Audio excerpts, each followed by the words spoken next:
মৌলভীবাজারে কমছেই না হামের প্রকোপ। সর্বশেষ তথ্যানুসারে নতুন করে উপসর্গ নিয়ে আক্রান্ত হয়েছেন 15 জন। এদিকে ফরিদপুরে আবারও বাড়তে শুরু করেছে হামের উপসর্গ। সর্বশেষ তথ্যানুসারে জেলায় নতুন করে 40 শিশু হামের উপসর্গ নিয়ে বিভিন্ন হাসপাতালে এখন ভর্তি রয়েছে।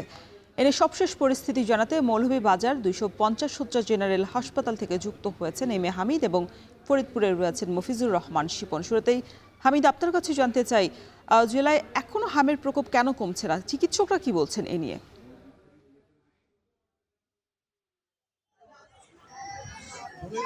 প্রতিদিনই কিন্তু হামের প্রকোপ বেড়েই চলেছে, কমার কোনো লক্ষণ নাই। আজকে কথা যদি বলি সেক্ষেত্রে গত 24 ঘন্টায় 15 জন রোগী আক্রান্ত হয়ে হাসপাতালে ভর্তি হয়েছেন।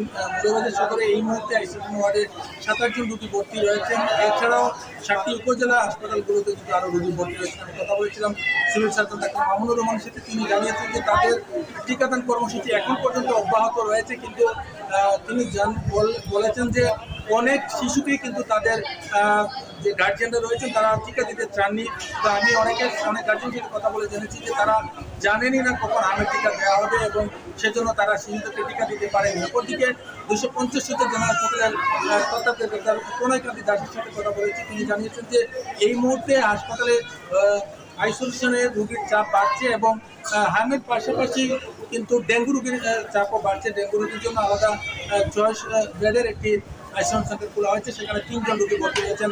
এই মুহূর্তে সদর হাসপাতালে শিশু ওয়ার্ডে 66 জন, ডায়রিয়া ওয়ার্ডে 26 জন, স্ক্যান ওয়ার্ডে 24 জন, মেডিসিন ওয়ার্ডে 103 জন এবং আইসোলেশন ওয়ার্ডে 27 জন রোগী ভর্তি রয়েছেন। এছাড়াও প্রতিদিনই আউটডোরে 1400 থেকে 1500 রোগী ভর্তি হয়ে চিকিৎসা নিচ্ছেন। যদিও 250 শয্যা জেনারেল হাসপাতাল রয়েছে, কিন্তু সেখানে প্রতিদিন 350 থেকে 400 বা 450 রোগী ভর্তি হয়ে চিকিৎসা নিচ্ছেন।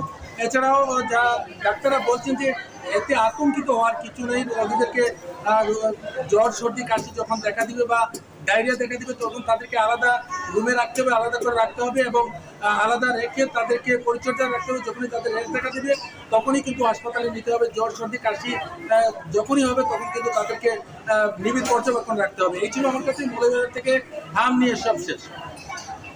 আমরা মৌলভীবাজারের হামের পরিস্থিতি জানছিলাম, এবার একটু ফরিদপুরে জানতে চাই। শিপন, ফরিদপুরে নতুন করে তা হামের উপসর্গ বাড়ছে, সেক্ষেত্রে যারা চিকিৎসা নিতে যাচ্ছেন চিকিৎসকরা কি বলছেন?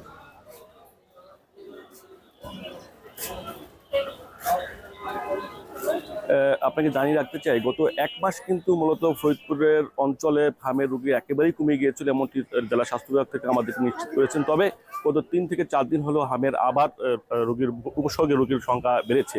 গত 4 দিনে কিন্তু আমাদের কাছে যে পরিসংখ্যান আছে তাতে 110 জনের বেশি শিশু হামের উপসর্গ নিয়ে ফরিদপুর মেডিকেল কলেজ এবং সদর জেনারেল হাসপাতালে ভর্তি হয়েছে।